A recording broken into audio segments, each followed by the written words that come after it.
News Kannada ವಾಹಿನಿಗೆ ಸ್ವಾಗತ. ಕನ್ನಡ ನಾಡಿನ ಖ್ಯಾತ ರಾಜವಂಶ ಗಂಗಾ ಅರಸರ ಕಾಲದ್ದು ಎನ್ನಲಾದ ಶಿಲಾಶಾಸನವು ಚಿಕ್ಕಮಗಳೂರು ನಗರದ ಹೊರವಲಯದ 3 ಮನೆಹಳ್ಳಿ ಗ್ರಾಮದ ಮನೆಯೊಂದರ ಸಮೀಪ ಚರಂಡಿ ಮೇಲೆ ಕಲ್ಲನ್ನ ಮುಚ್ಚಲಾಗಿತ್ತು. ಇದನ್ನ ನಗರದ ಜಾನ್ ಸಚಿನ್ ಎಂಬುವರು ಗಮನಿಸಿ ಫೇಸ್ಬುಕ್ನಲ್ಲಿ ಪೋಸ್ಟ್ ಒಂದನ್ನು ಹಾಕಿದ್ರು. ಈ ಪೋಸ್ಟ್ ಅನ್ನ ಗಮನಿಸಿದ ಸ್ಮಿತಾ ಎಂಬುವರು ಜಿಲ್ಲಾಡಳಿತ ಗಮನಕ್ಕೆ ತಂದಿದ್ರು. ವಿಷಯ ತಿಳಿದ ಜಿಲ್ಲಾಧಿಕಾರಿ ಮೀನಾ ನಾಗರಾಜ್ ತಕ್ಷಣ ಶಾಸನವನ್ನ ಸಂರಕ್ಷಿಸುವಂತೆ ಅಧಿಕಾರಿಗಳಿಗೆ ಸೂಚನೆ ಕೊಟ್ಟಿದ್ದಾರೆ. ಇದೀಗ ನಗರಸಭೆಯ ಅಧ್ಯಕ್ಷರು ಹಾಗೂ ಆಯುಕ್ತರು ಶಾಸನವನ್ನ ಸಂರಕ್ಷಣೆ ಮಾಡಿದ್ದಾರೆ. 3 ಮನೆ ಹಳ್ಳಿಯಲ್ಲಿ ಸಿಕ್ಕಿರುವ ಗಂಗರ ಕಾಲದ ಶಾಸನದಲ್ಲಿ ಭೂಮಿಯನ್ನ ದಾನವಾಗಿ ನೀಡಿದ್ರ ಬಗ್ಗೆ ಉಲ್ಲೇಖ ಮಾಡಲಾಗಿದೆ.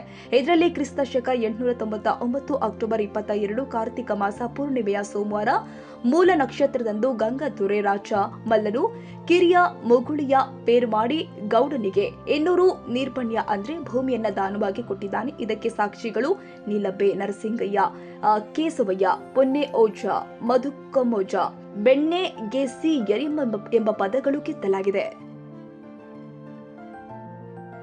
ತಾಜಾ ಸುದ್ದಿಗಾಗಿ MTV ನ್ಯೂಸ್ 24x7 ಗೆ ಸಬ್ಸ್ಕ್ರೈಬ್ ಮಾಡಿ ಮತ್ತು ಬೆಲ್ ಐಕಾನ್ ಅನ್ನು ಒತ್ತಿ. ತಪ್ಪದೇ ಲಿಂಕ್ ಶೇರ್ ಮಾಡಿ.